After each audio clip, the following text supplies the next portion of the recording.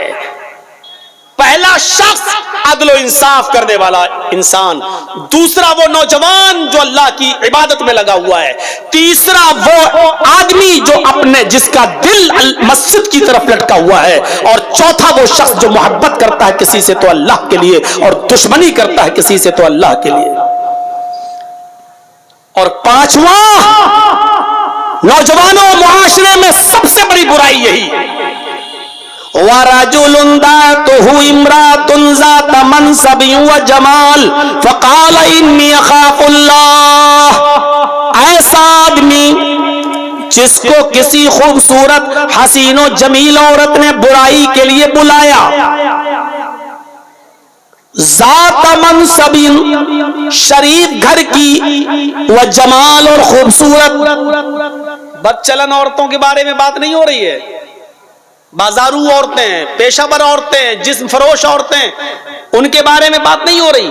آپ کے علاقے کی, آپ کے گاؤں کی کوئی شریف گھر کی عورت, ذات منصب حسب و نسب والی بہترین شریف گھرانے کی لڑکی, و جمال اور خوبصورت عورت, اگر وہ آپ کو بلاتی ہے کہ آؤ چلو ہمارے ساتھ یہ کام کر لو, ذات منصب پیسے والی, دولت والی, یعنی وہ آپ کو پیسہ بھی دے رہی ہے, وہ آپ کو موقع بھی دے رہی ہے, وہ آپ کو تنہائی میں بھی لے جا رہی ہے, اس کے پاس سارے انتظام ہے, وہ کہہ رہی ہے کہ میرا روم الگ ہے, میں پیسہ بھی دوں گی, میرے ساتھ رہو, میرے ساتھ کھاؤ, میں کھانا بھی دوں گی, اور میرے ساتھ تم غلط کام کرو گے میں تمہیں اس کی اجرت بھی دوں گی, اور خوبصورت بھی ہے. ذات منصب یعنی ایسی عورت نے آپ کو بلایا جو خود امیر ہے, جو خود شریف ہے, جو خود پیسے والی ہے, اور جو خود بہت اونچے گھرانے کی ہے, اور خوبصورت اور حسین و جمیل ہے. آپ کے پاس کچھ نہیں لیکن وہ آپ کو دعوت دے رہی ہے,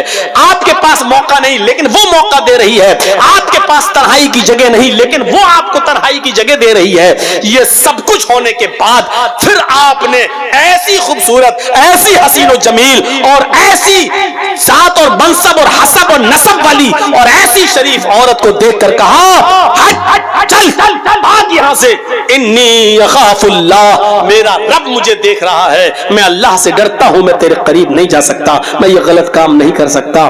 ایسی عورت کی دعوت کا انکار کرنے والا اور ایسی عورت کے دل اور ارادے کو پورا نہ کرنے والا شخص اللہ کے عرش کے سائے میں ہوگا, اللہ کے عرش کے سائے میں ہوگا. امام ابن سیرین کا نام سنیں, بہت بڑے بزرگ گزرے ہیں, بہت خوبصورت تھے, بہت حسین و جمیل تھے. یہ جس بستی میں رہتے تھے بزازی کا کام کرتے تھے,